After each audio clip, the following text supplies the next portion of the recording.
Simon Dixon here, CEO and co-founder of BnkToTheFuture.com. And I just wanted to jump in and discuss some of the markets at the moment in crypto. You're starting to see these headlines about Bitcoin dying, Ethereum's dying, the crypto market's dying. It's all over. We told you so. For those, all those types of messages that we've seen hundreds and hundreds of times over the year. So I've been procrastinating a little bit recently. I am in the midst of moving and building a new studio so that I can create content. And in my head, I haven't been creating that much content because I've been using that as an excuse. But it's a Sunday morning here, and I was inspired by a few messages today and just decided to stop the procrastination. Let's get online and let's start creating some content for those of you that are a bit concerned about the crypto markets at the moment. So for those of you that don't know me, I spoke at the very first Bitcoin conference in the world in 2011. I wrote the very first book in the world that included Bitcoin, the first published book, that is. And I'm the co-founder of BnkToTheFuture.com, which is now facilitated over $500 million of investment into fintech, crypto, Bitcoin, blockchain companies that started around about 2010, before the word ICO was ever known.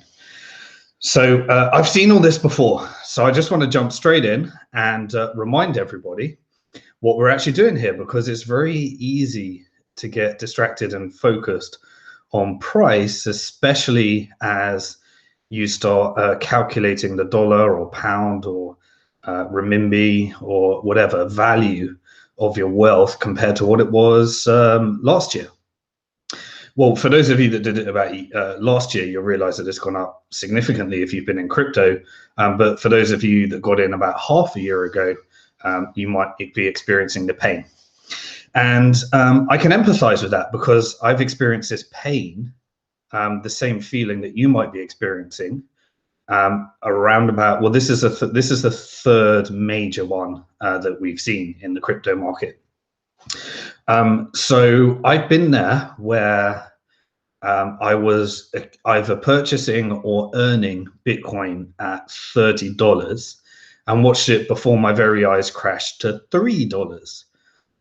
So that's a 90% crash in what it was perceived I was worth at the time. I've also bought and earned Bitcoin at over $1,000 and watch it crash down to $250. The first one was in, this one was in 2013 after the Mt. Gox hack. And during these crashes, there's lots of news that comes out, and any news seems like bad news. And it's interpreted by the media to grab the headline, told you that crypto experiment, Bitcoin's dead, crypto's dead. Anyone that invested in it was a fool. And it always reaches a capitulation stage, which is some people hold it all the way down, and then you reach this final drastic swing down where it goes really, really drastically. And all the people that had strong hands all the way down that were holding, stating I'm in this for the long term, reach the point where they're like, well, I got to preserve some of my wealth, and they all get rid of it and sell it all at the bottom.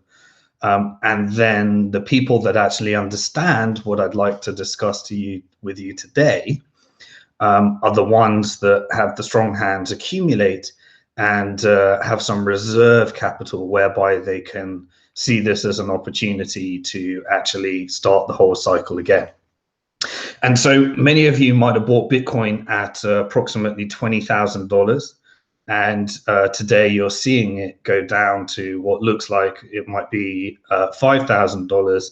And then maybe we're going to hit a capitulation where we have that final panic sell where everybody is trying to preserve some of their wealth, and they're just getting out, and they're like, I can't believe I got into this thing in the first place. I just want out. I just want back to normality. I'm going to work hard again, you know, and do everything I can, but get out of this whole crypto thing. And that's when you might see a ginormous panic sell in a very smart, you know, in a very fast fashion, followed by tons and tons of accumulation from all the institutions that missed the boat, in terms of more speculative institutions like hedge funds, or, well, I don't believe the large pension funds or anything are going to be in at this phase, because they'll have to wait for the next wave that's going to come after this one, because we're waiting for custody solutions so that they can store them in a way that's compliant with their models, which will come this year. And then we're going to just see an accumulation. Now, the question is, when's that going to happen, and how fast is that going to happen? Well, that's the question that I can't answer. I didn't know it in 2011. I didn't know it when I saw this again in 2013. And I don't know it today, when it's going to end, how dramatically it's going to end, and at what point, and what triggers a turnaround. Excuse me. But what I do know is that I've seen this many times before. And so this looks very similar to the last two that I described. And so what has helped me in moments like this, and by the way, the future of this technology is so much more certain today than it was in 2011 and than it was in 2013 after the Mt. Gox crash.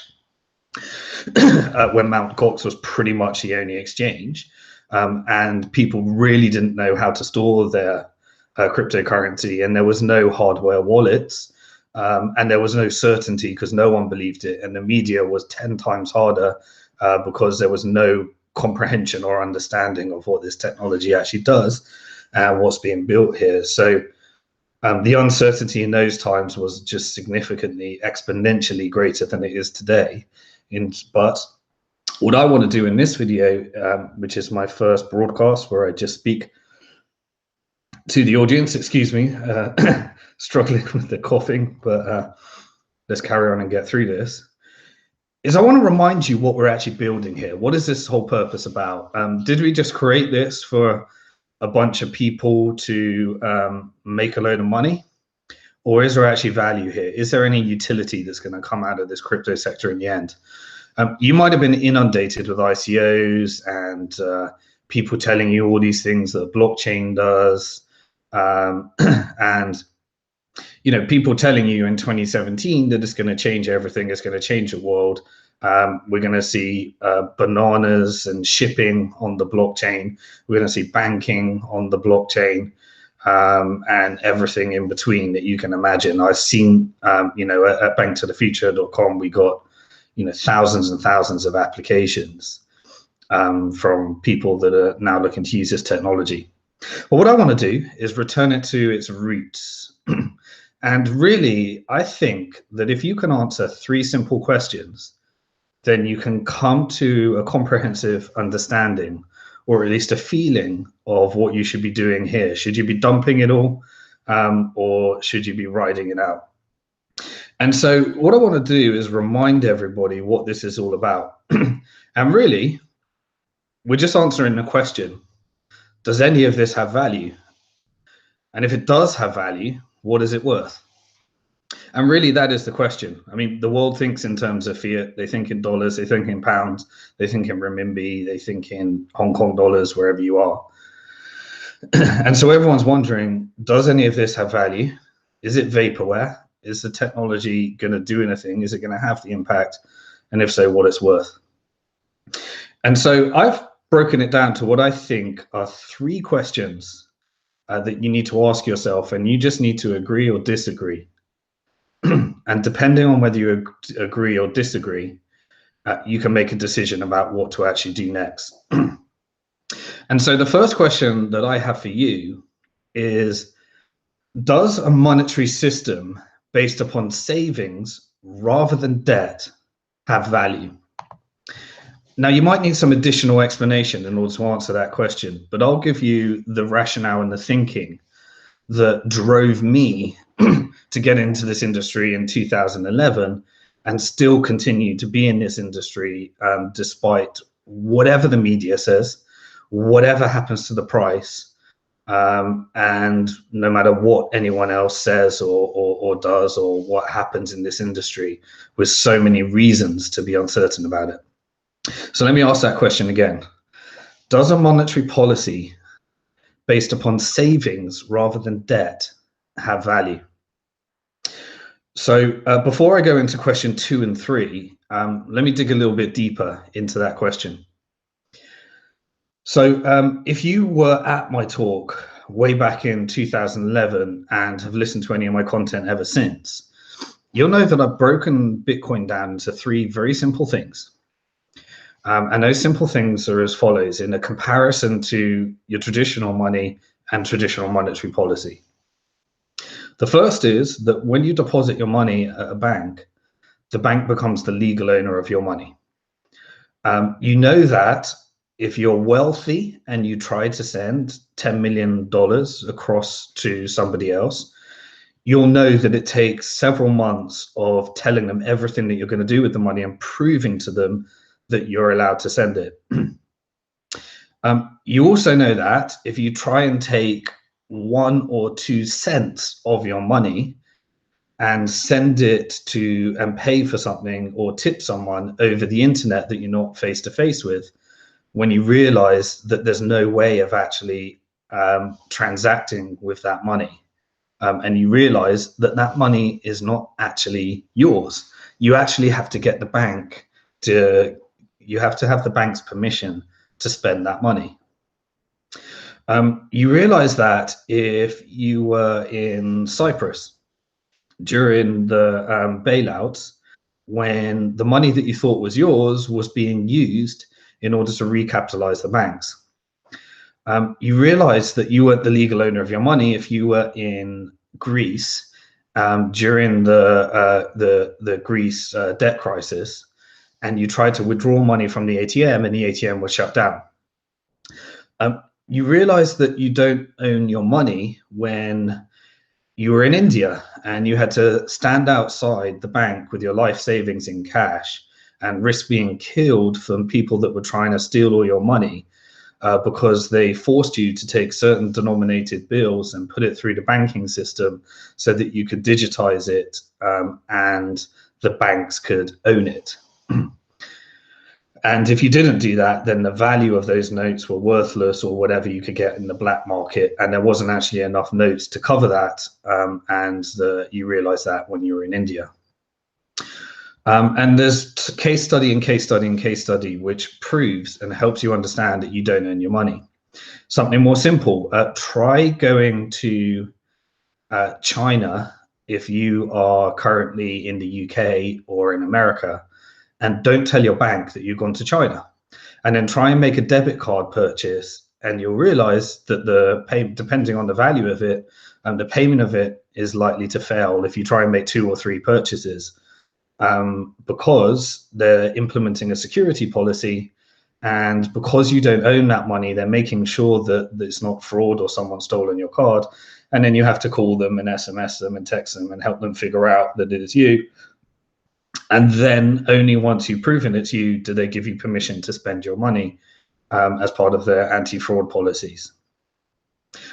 Then try and go to a country on the sanctions list like Syria and find out whether you own your money. Well, at that point, it will probably be completely blocked off. You won't be able to spend it.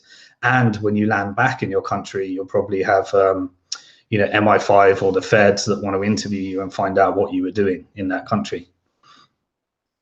And so all of this proves that you don't own your money. So once you deposit your money at the bank becomes the legal owner. And there's case study and case study to prove that to you if you don't believe it. So essentially what is happening here is that the banks invented digital currency, which was a digital representation of the money that the governments were creating. And all that digital representation of the money that the governments were creating is not legally yours. You just think it's yours, and they give you access to it under certain conditions. Well, with Bitcoin, you own your own money. It's just like digital cash, and it's censorship resistant. And no matter how you spend it, no matter what you do with it, nobody can get in the middle of that transaction because it's totally legally yours. The second property to understand, and then the third property, which goes into the monetary policy, so just bear with me through this because it all builds on each other, is that because the bank is the legal owner of your money, they actually spend it for you. And so for those of you that were around and experienced the global financial crisis, I think we're headed to a decade ago with no solution yet, you will realize that the financial crisis was caused because the retail banks were taking the money that you thought was yours, that was legally theirs, and they were redirecting and growing the supply of it by lending it for properties. And then investment banks were coming along and taking all those property loans and mortgages and packaging them all up into financial products that they could sell to your pension fund manager or your insurance fund manager.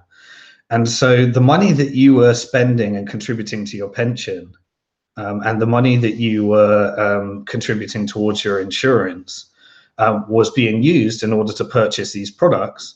And then the retail banks were trying to increase the money supply and increase their profits by lending as many of these properties as they could. And they started lending them to subprime, or they started, in the case of Goldman Sachs, they were actually using their retail banking license in order to use the money that you thought was yours in order to siphon it through a financial product into investment banking, where they could spend it more recklessly or more speculatively. And therefore, it turned out that 80% of all the money that you thought was yours was either being used to boost the property market or to do speculative things with it. And so that's what happens when the bank actually spends your money. That's just one example. We've seen example after example of other types of things that can happen. And with Bitcoin, it created a way for you to be able to spend your own money. Because you can own it, then you just simply need to find somebody else that's willing to own it, and you transact person to person with nobody in the middle. And that was essentially what a blockchain was. A blockchain was a censorship-resistant way of storing all that value on a ledger where nobody could censor it, nobody could change it, and it was verified and audited by hundreds of thousands of computers all around the world, geographically diversified, so that no political agenda could take it down. And that's why Bitcoin is pretty much the only one that actually has that, because it's fully decentralized. It's got pockets of centralization, it's got areas it can improve, but it's the most decentralized, and it's the one that's the least censorable and has the least point of attacks or failures out of any blockchain in the world. And so that's what Bitcoin brought to the world. Now, this all comes into the value play comes into part 3 of this question, of what I was talking about in terms of the difference between Bitcoin and banking. Now, part 3 is understanding the monetary policy. And I'm just going to go through this, and then we can take the other 2 questions about whether this all has value and what questions to answer.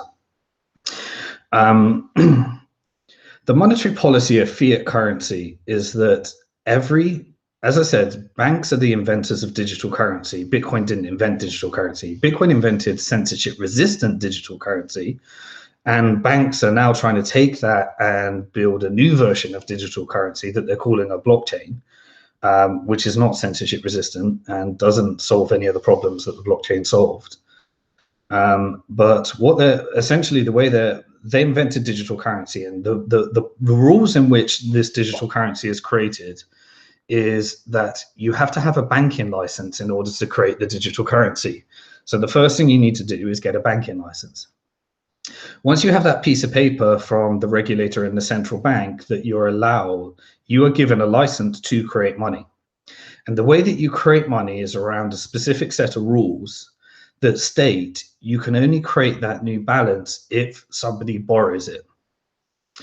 And so you go around and you find somebody that wants to take out a mortgage, and you input some new digital currency into their account when you accept their loan, and they go and buy property or real estate. And that is new money supply. As the person repays that loan, the money supply shrinks and disappears, and the money is paid off and paid down, and the bank makes some interest in the middle. So digital currency in traditional world, anything you see in your online banking was created by somebody else borrowing that money into existence. They can't just create it like governments can, where they change or print some physical notes in cash, or use quantitative easing where they create new digital currency. The banks have to actually lend it. And because 97% of all money in the world is actually created as a digital currency and exists in your online banking, it means that if you log into your online banking and you have a positive balance, somebody else has a negative balance. And what that means is that for you to have money, somebody else needs to be in debt. And the effect of that, because that new money is only spent and issued through through borrowings and debt, the banks need to find the safest and the most creditworthy way of lending that money, or they figure out a way of getting rid of the risk. And so the safest and most creditworthy way of doing it is lending it for property through a mortgage. The property is not going to go away, and if you default on your loan, they can repossess the property. And because they're redirecting 40% of all the money into property, the value of the property tends to go up, because all of the world's money, most of the world's money, is being used in order to stimulate this market. That's why the prices go up. Or they figure out a way of removing the risk, which is what happened with mortgage-backed securities, where the investment banks packaged them up and sold them to your pension fund manager, and therefore the retail bank was able to get the loan and then sell it on through securitization. And so what this does is it means that because the money supply is continually increasing, it's called an inflationary currency. So the pound, the dollar, every fiat currency in the world is what's known as an inflationary currency. And inflationary means that the value of it goes down relative to what you can purchase over time. And so all fiat currencies, they go down in value if you take a constant base, and it decreases your purchasing power over time. What that does is it encourages you, the sensible strategy is to spend the money. And not only that, it's more sensible to spend money you don't have, because the value of your debt, you will be repaying a less amount in the future. And therefore the entire system encourages you to go into debt, and economic growth is dependent upon debt. And so what that means is that the value of your money goes down over time, and the sensible strategy is to take on debt, and economic growth on the macro level happens when you take on debt. And this is what's known as an inflationary currency, and this is what we see all around the world. This is why years ago a husband could take care of the whole family. Now everyone in the family needs to work. And you need to work harder and harder and harder in order to maintain your savings. And most people just can never get into savings. They're just fighting the debt cycle. And that is how traditional monetary policy works. And then what they do is if the economy is getting too heated, the central bank comes along and tries to influence how much money the private banks create by pushing up interest rates. And when they push up interest rates, it means you go bankrupt because you can't repay your debt. And therefore that contracts the money supply, and the economy cools down. Or if they're trying to stimulate the economy like they are now for the last decade, they push interest rates down, and therefore you take on more debt because it's cheaper to take on more debt. The banks lend, and therefore the economy starts to heat up again based upon the money supply increasing because more debt occurs. So in its simplest form, that's how our monetary policy works. There's more nuances and complications to it, but it highlights the important point. It's an economy based upon debt. With Bitcoin, it took the exact opposite effect. And what it did is it just created a fixed money supply. And it said, we don't care about politics. We don't care about employment. We don't care about anything that's happening in your country. We don't care about stimulating the economy. We don't care about borders. We don't care about geography. We don't care about politics. We don't care about sanctions. We don't care about sexual preference. We don't care about the color of your skin. We don't care about where you were born. There's only going to be 21 million Bitcoins. And if those 21 million Bitcoins have value, then the only way to purchase those Bitcoins when everybody believes that they have value is to pay a higher price and persuade someone to sell them. And so the way that the monetary policy works in Bitcoin is it gradually verges upon these whole 21 million Bitcoins being released.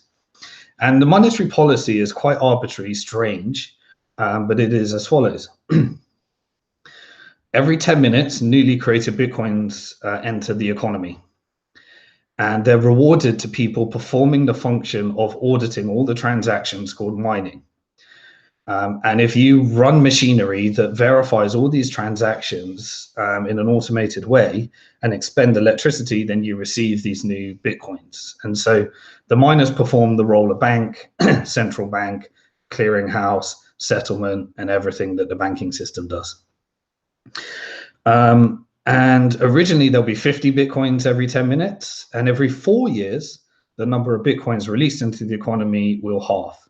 So in 2008, when it first started, there was 50 Bitcoins, and then in 2012, there was 20 Bitcoins every 10 minutes. And then in 2016, that moved to 12.5 Bitcoins every 10 minutes, It's early in the morning on a Sunday, excuse me. And in 2020, it will be half of that again, 6.25. And so eventually you have all 21 million Bitcoins created. Every 10 minutes, new ones enter the economy. And every 4 years, the number of them half until there's 21 million, and there will be no more. And so as long as those Bitcoins get more and more useful to more and more people, then it's a fight in order to get those Bitcoins from somebody else or to mine them. And so as long as the utility of those Bitcoins is becoming more useful than the new Bitcoins that enter the economy, the price can only go up in the long term. Now, because a lot of Bitcoin is based upon speculation over utility, you find that in times like this, speculating on Bitcoin becomes less useful. And so the price goes down, down, down, down, down as more people sell and more people don't do them. In 2017, the speculative value of Bitcoin was going up, up, up, up, up. But what's happening during all these downturns is that the technological innovation behind the technology is enhanced at a rate that it can't be done during the bull markets. So when everybody wants Bitcoin, all the business, all the ecosystem is just dealing with scaling, fighting problems, trying to make everything work, and all these customers and all this. Well, in 2017 it was crazy. We're investors in many of the companies that were growing like crazy in 2017, and they were just hiring like crazy, having 100,000 customer support tickets they couldn't deal with. And they're just so busy just trying to onboard the whole world that's discovering Bitcoin and crypto for the first time, and trying to help them get into the ecosystem for the first time. And then they've got their own learning curve of learning how to store your own money so it doesn't get hacked. And they initially start by putting it on an exchange or something like this, and eventually they learn that, okay, that's just recreating banking, but I can actually store it on a hardware wallet. And most people take a year or two in order to learn that process and really understand the true value of owning your own money, spending your own money.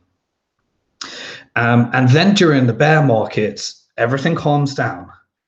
And all the companies and all the protocols and all the technology work on scaling new innovation and everything, and really tapping into the untapped potential of this technology, because it does so much. When you have money that is censorship resistant, that you can own, that you can spend with everybody else, that you can program on top and create new applications for, then there is a lot to be done. And so we're only doing 1/10 of what this technology could do. As a guess, that's just a number I pulled out of the air, no science behind that. But we're doing a tiny amount of what this technology can actually do and will do in terms of scalability and bringing it to the world and making it more useful for the world. And so during bear markets, people build like crazy because very few people want to buy Bitcoin and people are selling it, and then they're listening to the media. But over time, the entire time, everybody told, I've seen this, as I said, from $30 to $3, from $1,000 to $250, from $20,000 to probably $5,000 or below.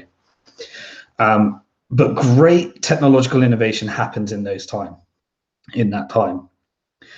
And so the way that the Bitcoin monetary policy is it doesn't matter. That doesn't change. The utility of Bitcoin still remains the same, but the speculative value of it changes.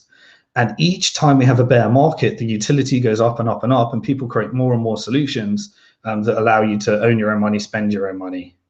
And so therefore, over the long term, the price always goes up as long as Bitcoin gets more useful to more people. And so these 21 million becomes a fight. Now, this year in 2017, the entire world heard of Bitcoin. That was something that we've never had before. Wherever I went in the world, the entire world knew about Bitcoin. They had a perception of it. They might have been involved. They might not have been involved. They might have read about it somewhere. They might have got involved. They might have done anything. But every time we have that, new people come along and we have a cycle of new adoption. And these people start saving in Bitcoin because they saw the value of their money go up if they're in it for long enough and they're not in the short-term speculative cycle. And they start to realize that this whole economy of Bitcoin rewards you when you save, not when you speculate. And so more and more people start to realize that, okay, there's only 21 million of them. I understand it now. I can own my own money. I can store it. If I transfer it into fiat, it becomes a taxable event, and there's all this friction going between Bitcoin and traditional money. So crypto money tends to stay in crypto, and lots of innovation comes along, allowing you to preserve it, like stable coins and all this different stuff. But it tends to stay, and it doesn't tend to go back out as often, as much. And so you have this monetary policy that's all built upon saving. It becomes a store of value whereby the longer you save it for, the more you're rewarded. The person that was punished the most was Bitcoin Pizza Guy. Bitcoin Pizza Guy took 10,000 Bitcoins and bought 2 pizzas in what was the first transaction in Bitcoin that is now like a $50 million, $25 million each pizza, a $50 million transaction.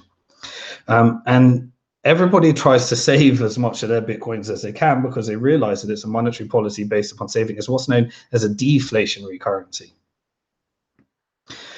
So a deflationary currency means that the value, the purchasing power increases over time. And the longer people have saved Bitcoin, the more their purchasing power is increased. We've had lots of people that have sold and speculated and overtraded and all sorts of stuff. But in my experience, the people that have saved it and just sat on it for a few years, their purchasing power has always increased. It also depends upon when you need to release the funds, and if you're retiring and you need your money now and you need to make a large purchase, then it's unfortunate. But the rules are that Bitcoin rewards the saver, not the spender. The rules of fiat is Bitcoin rewards the spender and the debtor, not the saver. And so you have an inflationary and deflationary money supply. So now that I've gone through all those details, a very long explanation, I thought it was going to be a lot quicker. I'll be a lot quicker with the other ones. But you start to realize how we can answer that first question. So what was that first question? Does a monetary system based upon savings rather than debt have value? Now, based upon what I tell you, you either agree or disagree. And I believe that a financial system that allows you to own your own money, spend your own money, and reward savings rather than debt has a tremendous amount of value in the world. And more people in the world will discover why that's important.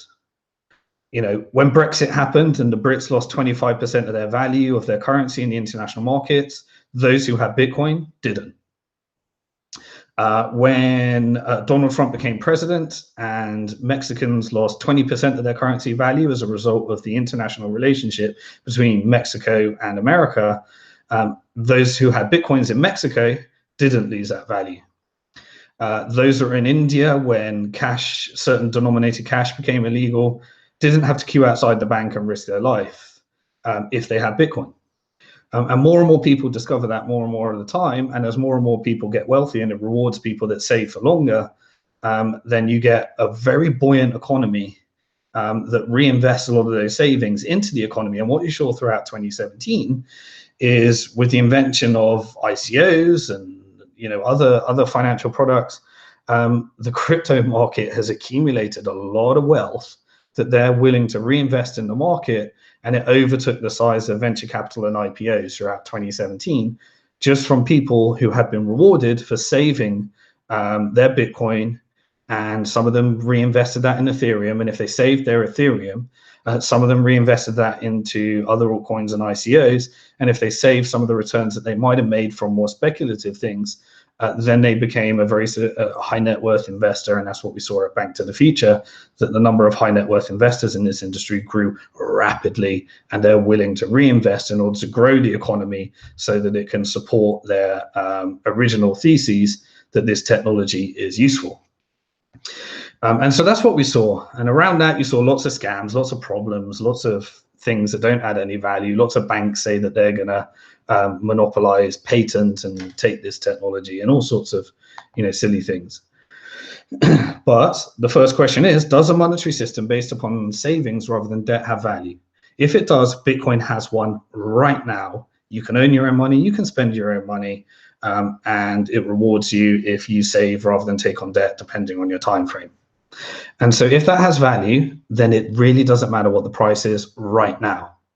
And if you believe in that theory, then you probably shouldn't be selling Bitcoin. You should probably be saving Bitcoin. To me, that is the disruption of the central banking system.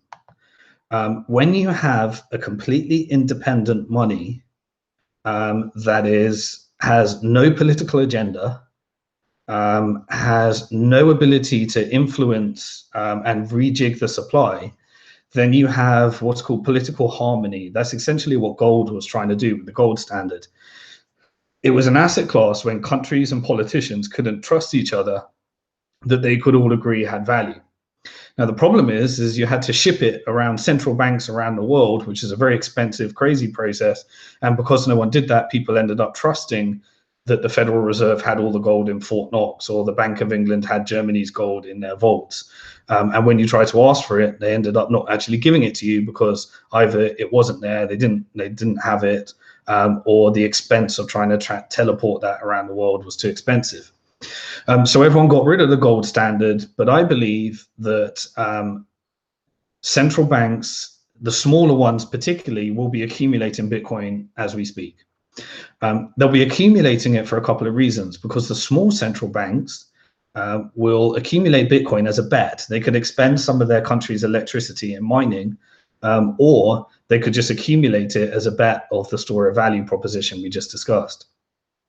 And when smaller central banks do that, they're going to take more risk, because there's no way they can compete with the Federal Reserve or the Bank of England or some of the other major People's Bank of China. But they can take a speculative risk. And if what we saw in countries like Bulgaria is the Bulgarian government actually confiscated some Bitcoins from a criminal. They left it there for years. When they looked on their hard drive several years later, they realized the value of the Bitcoin that they confiscated from that criminal were worth more than the entire national debt. Other smaller countries have realized that. So smaller countries, central banks will be accumulating, and I believe that bet will pay off and make them more well capitalized than some of the larger central banks. Then we'll be forced into a Bitcoin standard. And once you're forced into a Bitcoin standard, you have government central banks that have to be more honest, make their fiat currency better, and focus more on consumers rather than having a forced monopoly.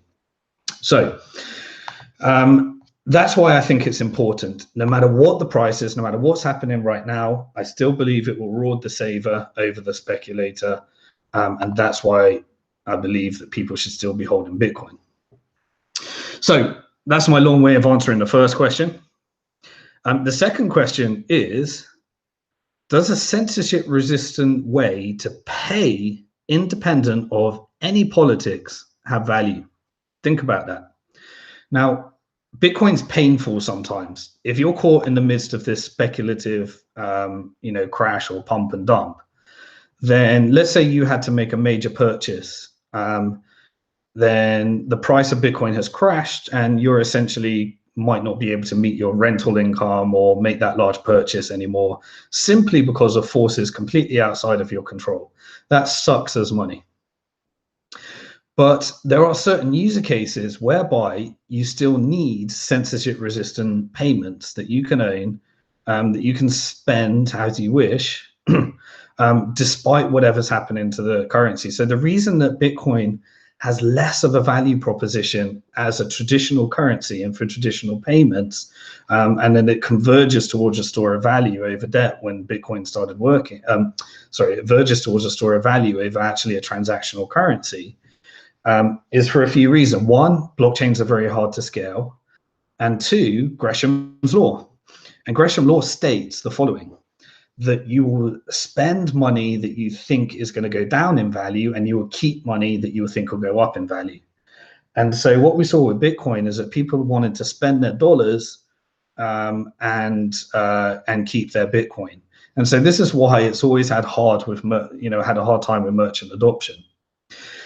But the point is that now this is new technology and everybody's building things on top of it. And now you can have cryptocurrencies that are pegged to fiat currencies. And while they have their fair share of problems, I think the innovation is really going to grow and allow for you to keep your money in crypto, but actually have the value pegged to a currency that actually is stable in the sense of you can still pay your rent pay for your rent in the same currency that you're spending it in. And that's a really important innovation. We saw this with things like Tether, a very controversial thing.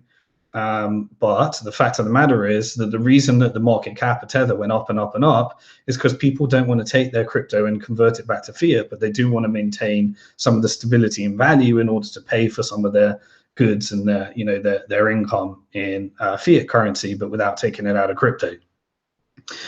And so if this payment system, if this innovation, if this ability to scale, and we got lots of different ways of scaling. So in place of Bitcoin, this is where it gets a bit geeky and technical, but they're implementing a Lightning network, which is a technology that allows you to transact for free or for virtually free. And in a very fast way. We're not sure whether that technology works yet. It's still very experimental.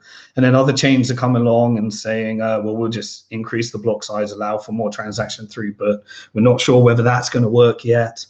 It might make cheaper and faster transactions and allow us to scale, but we're not sure what the long-term effect of that is in the censorship resistance of that particular philosophy of how to scale a currency. But all this stuff is scaling, and if it can onboard more and more people in more ways that people are used to, with stable coins, peg the value, all that stuff, then it's going to become more and more and more and more useful as a transactional mechanism. It's not quite there yet.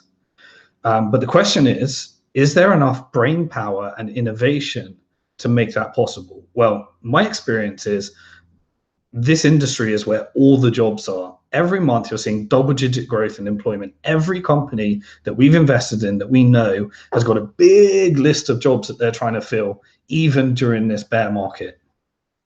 And so all of the brain power, all of the Silicon Valley money, all of the Silicon Valley thought, all of the banks and large companies are all looking at this technology, and more people are leaving banking and deciding to put their brain power, their experience, and their connections into this sector. And so that problem will be solved because of all the investment that's coming in. We created a self-funding mechanism. We don't need to wait for Silicon Valley. We don't need to IPO on Wall Street, because we have the ability to raise larger sums than any other industry because of the liquidity from creating wealthy people by creating this store of value called Bitcoin and various other things that came from that. And so because of that, are we going to create a payment system that is censorship resistant, that can allow for the transaction between people independent of politics, independent of anything, that allows you to transact no matter what? My belief is yes. Have we created it yet? No. While right now you can transact with Bitcoin, it perfectly works incredibly well, but the volatility doesn't allow you to use that utility in your everyday life, because some people that are, on the breadline trying to get out of debt, they can't afford to have volatility in their income.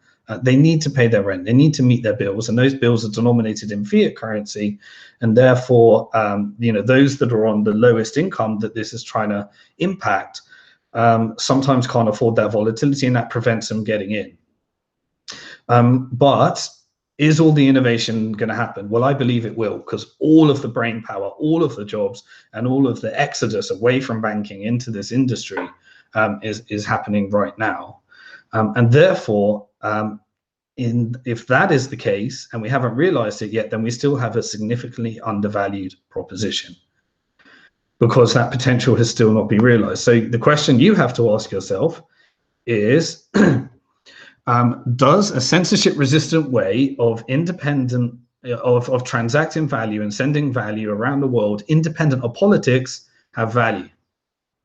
If you believe that it has value, then this is what this industry is aiming to achieve, and that is the disruption of retail commercial banking. So Bitcoin, disruption of central banking, innovation on top of Bitcoin and competing blockchains and other stuff is a disruption of retail and commercial banking. And so those are the two questions, those are the two theses you either agree with or disagree. And then the final question to look at is, does the utility or I tell you what, does the ability to tokenize everything on a public blockchain have value? So that might be a bit of an more obscure subject to you. But what we're moving towards is, because we now have a monetary system that's you can earn your own money, you can spend your own money, it's got wealth and it's based upon savings rather than debt. People are looking to invest that money into many different things, but they don't want to leave crypto. So the next trend that people seem to be really working on, we're working on at Bank to the Future, and many other people are working on, is the tokenization of every asset. And what that means is that after Bitcoin came another blockchain called Ethereum. Now, some people hate Ethereum because they love blockchain. Some people hate Bitcoin. Some people hate Bitcoin because they love Ethereum. I think it's a fool's argument. While there's no doubt about it that the technology and censorship resistance and everything behind Bitcoin is the reason it's become a store of value is because it's the most reliable technology, the most decentralized technology, and has a lot of brain power working in to improve it and making it more scalable. But Ethereum came along and did something completely different. It doesn't compete with Bitcoin at all. In fact, if it was a competitor to Bitcoin, it would be a useless competitor to Bitcoin, because it's an inflationary currency. If you're thinking of it as a currency, the supply can increase. The value of what you can do on this platform, if the value goes up, then it makes it less useful. It's a completely different thing. But what Ethereum did is it created what was originally called a smart contract platform. And what that did is it allowed you to create a token, something like Bitcoin, but without having to build a blockchain, is the end user case that came along. And it was used for ICOs. And ICOs are initial coin offerings where somebody comes along, uses Ethereum blockchain, creates a token without having to find loads of miners and people to verify all those transactions, create a token in an easy way, and then you could take that token and you could do something with it, and then people could purchase that token using Bitcoin, Ethereum, or whatever. And this tokenization concept really exploded in 2017 as ICOs became bigger than venture capital and IPOs. And so and while there was lots of problems with that, because it was all, there was completely unregulated things, lots of scams, it created lots of problems. But does the ability to tokenize everything have value in the world? Well, maybe not everything, but a lot of things. Well, people are going to try tokenizing everything. Some of them will work, some of them won't work. Someone might try and tokenize gold and allow gold to be teleported. There's lots of problems with that. There's lots of solutions that people are working on. But the thing that's really clear to me is that digital assets that used to be based upon paper, like stocks and shares, are much better tokenized. And if you can trade them and automate and cut out lots of middle people in terms of clearing houses, transfer agents, people putting papers in filing cabinets, and that can be replaced with blockchain, then that is a very, very useful function that I think will, the transfer of value. And if you think about that, let's take one user case like what Bank to the Future is working on, the ability to take equity or investments and turn them into securities tokens. In the traditional markets, you have things like the London Stock Exchange, the New York Stock Exchange, NASDAQ, the Shanghai Stock Exchange, the Tokyo Stock Exchange, the Shenzhen Stock Exchange. And people decide, normally based upon patriotism, which stock exchange they float upon. And they take their equities when their companies have succeeded. And what those stock exchanges do is they create a monopoly upon the trading of those shares. Well, if something is tokenized, then you can have all of those exchanges all around the world and allow people to take their equity off those exchanges, because the settlement layer is independent of any of their company's agendas. And so you can create a similar environment to what we talked about with the Bitcoin standard, where all of these securities can be on a blockchain and they can exit all these different pools of money. They can go from the Shanghai Stock Exchange to the New York Stock Exchange, or more likely, fintech companies like Bank to the Future and various other that are working on solutions to reinvent that market, build it upon a standard protocol, and then allow for much better competition, and they can compete for liquidity at these different exchanges. A real global way of doing it. And then people can transact with it in small and large quantities with global money that anyone can participate in. So if you're from a certain country, you might not be able to access dollars. And by tokenizing, there's so many advantages to doing it in this way. And so I believe that the securitization process, the digitization of assets will all use this technology. And at the moment, Ethereum's the only real way of doing that in terms of live, working, real user case. And so where are we right now? Well, if you believe that the tokenization of every single asset, making it digital, giving it access to a global market, and allowing for much more participation and much more competition than we've seen before, and potentially, if regulations change, the ability to own your own asset rather than on a ledger of a stock exchange and in a filing cabinet in a piece of paper with a financial institution that might be rent seeking in the current model, then you have a real value proposition here. So just to review those three questions that we've been attempting to answer: does a monetary policy based upon savings rather than debt have value? Does a censorship-resistant way of making payments independent of politics or any kind of agenda have value? And does turning all the assets in the world into a tokenized assets and put on a public blockchain to open them to a global market have value? Well, to me, that is the disruption of central banking, retail banking, commercial banking, and finally, investment banking. So the third one is taking the securitization process, the stock market process, the fundraising process, the process of going public, and all of that value, in my opinion, will move towards a public blockchain. Not a blockchain that the bank says that they're own, that they're patenting, and a cartel one where, like R3, where they're saying we're just going to create a blockchain just for these things. Those might add value, they might add, but they're not going to be the things that make, significant world life-changing changes in value and disruption. And so to me, in answering this question, when you're looking at the markets right now and you're seeing it crash, you just got to remind yourself what we're actually doing here. And you've got to remember that with every crash, the innovation increases at a significantly higher rate. And with every bull market, we start serving the customers and bringing more people in, and more people enter our economy. And if you believe in these value propositions, then you should just be chilling right now. You shouldn't be joining the herds that are selling. Unless you are a professional trader and you know how to call the top and call the bottom, and you know how to exactly which one is going to make, has getting more interest in you, and you're a professional trader. And by the way, I worked in the market. I was a market maker for a couple of years on the London Stock Exchange through an investment bank. And I know that 90% of people don't make money trading, and they're not traders.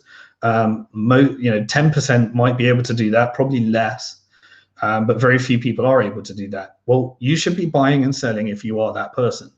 For 90%, you should be asking yourself the question, do I believe in these three things, these three questions? Is there value there?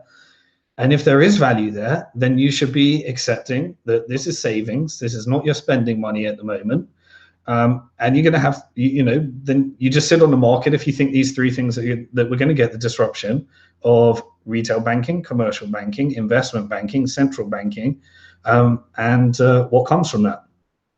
And so then you've got to look at yourself. So what tends to happen in the crypto markets? Well, the new phenomenon, when I was around in those days in 2011, you just had Bitcoin. You didn't have any choice.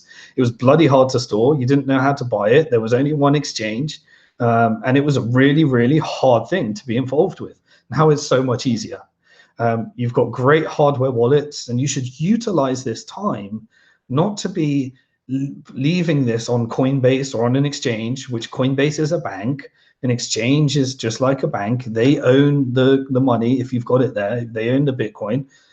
You should be utilizing this term to learn how to store, increase your personal security. Use unique passwords managers so that you're not using the same password for everything. Use two-factor authentication so that you can secure your digital assets in the future, and order a hardware wallet. Those are the three things that you should be doing if you believe in this, if you haven't done it already. Ordering a hardware wallet allows you to become your own personal bank and will allow you to store your own assets as this gets more and more useful. Learning how to not use the same password for everything will not only allow you to secure your own assets, but also not get hacked in the future and not be a subject of identity theft and all the big problems in the world that are coming through. Using two-factor authentication means that even when you're compromised, you can have a unique 6-digit PIN that sits on your phone that can significantly increases the security of everything that you have. And those are the three things that very few people in the world are doing right now that you should be doing during this bear market. And the reason you'll be doing it is because during the bull market, everyone's going to want to steal your money, try and get a hold of all this stuff, and they'll be trying to figure this stuff out, and all the customer service will go down because the entire world's trying to learn how to buy Bitcoin, how to get Bitcoin, or how to get into these markets or speculate on ICOs, and everything that's going to happen again because this cycle, if you believe in these propositions, will happen again. And the last one, we went from $30 to $3 all the way up to $1,000. And then we went from $1,000 down to $250 all the way up to $20,000. At the moment, we're going $20,000, may go down to $5,000, it may go down to $1,000, who knows? But take a guess where you think that's going next. And the answer is, I cannot give you financial advice. Past performance is not an indicator of future performance.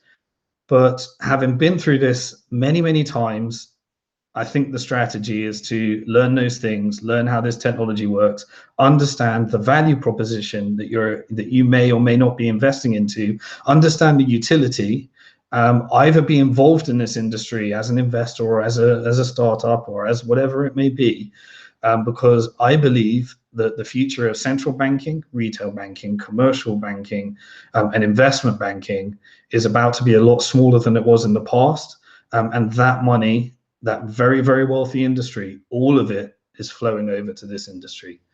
And so that's really what I think people should be looking at.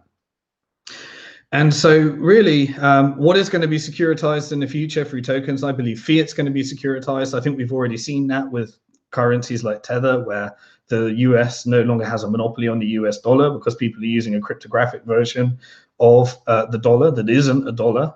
And I think you're going to see more and more counterparties do that. We've already seen that.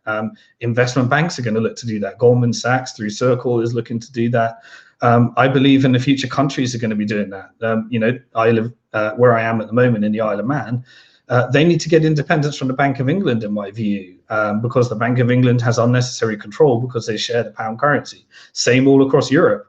Why be in Europe when you could create a digital euro without actually having to be in Europe if the advantages are no longer there for you as a country? Well, these are all political questions that are going to drive money to this industry, because now we have competition. We don't have to accept.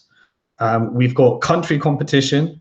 If you don't like the politics in your country, I know it's not as easy, and I know it's not the same for everyone else, but if you save enough in this industry and you have enough time frame, I believe you can go and pick the country and pick the politics that is in line with your personal strategy the most. And then you'll be able to pick the currencies, and you'll be able to exit the traditional financial system if you choose. You'll be able to have products that allow you to get some of the main benefits and stability that a fiat currency has, because it's centrally planned and built around the politics of that country. And so really, right now, where are we right now? Well, Bitcoin and Ethereum are live and they're working. Some people do not believe in the scalability of Bitcoin, and so they're creating competition in order to improve the scalability in their opinion. That is speculation. We do not know that yet. So if you are speculating on something, please take that with a different risk profile from the things that are actually working right now. So many Bitcoiners believe that Ethereum might not be scalable, it's inferior technology, but the fact of the matter is it's working right now.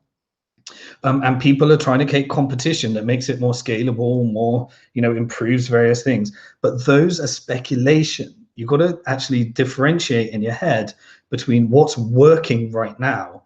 And there's only two things that I know that are working right now, and that is Bitcoin for allowing you to own your own money, spend your own money, be a store of value, and have a monetary policy based upon savings and debt.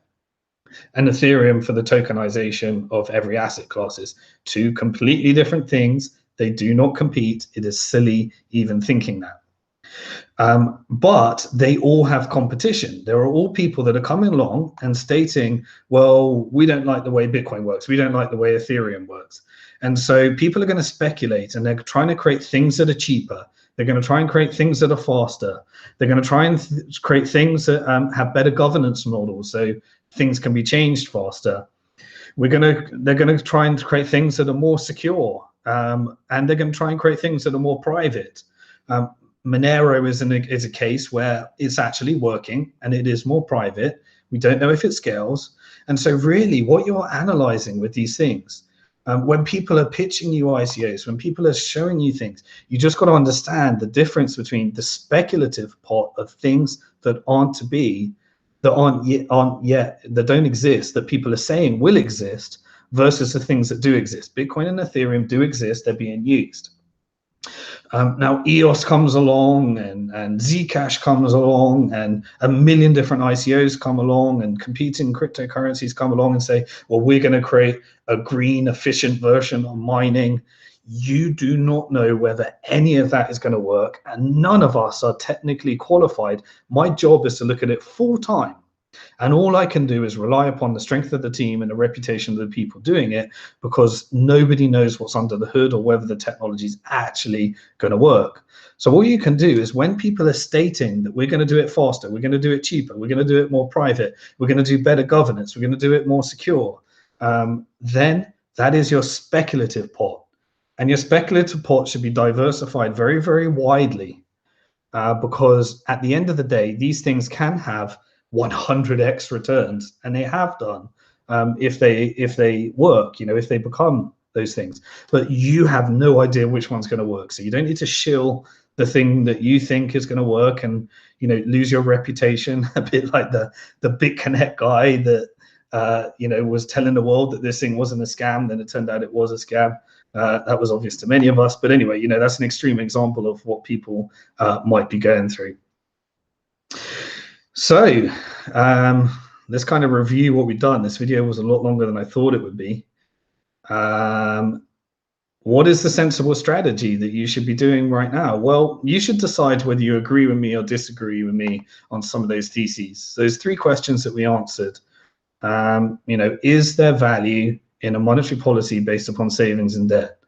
Is there value in a censorship-resistant, non-political way of transferring value around the world? Is there value in tokenizing asset classes and allowing to open them up to a global market in a way that is independent of monopolistic interests? And if you do believe those things, then a public blockchain is what we have as the answer right now, that's working right now. Bitcoin is working, Ethereum is working. One is a censorship resistance way of owning your own money, spending your own money, and an economy based upon savings and debt. The other is a way to tokenize everything and launch these tokens in a very easy way on a public blockchain. People are going to be doing that on Bitcoin with things like RSK and various other things that will be on Bank to the Future scene as well. And so really, what do you do in this matter? Well, if you don't believe in that, then you should be selling. You should be out now. You should get the value while it's still there before it goes down any further. Again, I can't give financial advice. You've got to make your own independent due diligence and make your own decisions here. Past performance is not an indication of future performance. And I'm not a financial advisor or telling you what you should be doing in terms of actually making financial decisions there. If you do believe in some of those philosophies and things that I've talked about, if you do believe those are going to go happen, and they're a stretch, that's a speculation whether those things will happen. It's just what I believe. Then if you haven't done so already, you should be learning how to get hardware wallets, get unique passwords for everything you do, and learn personal security and two-factor authentication. Those three things is what you should be doing. And then you should be taking the time to learn and educate yourself on the industry and some of the solutions that people are implementing in order to improve scalability, improve privacy, improve governance, improve how it's going to be cheaper, faster, or more secure, and make your own opinions, get more educated, or passively stay by and just be diversified.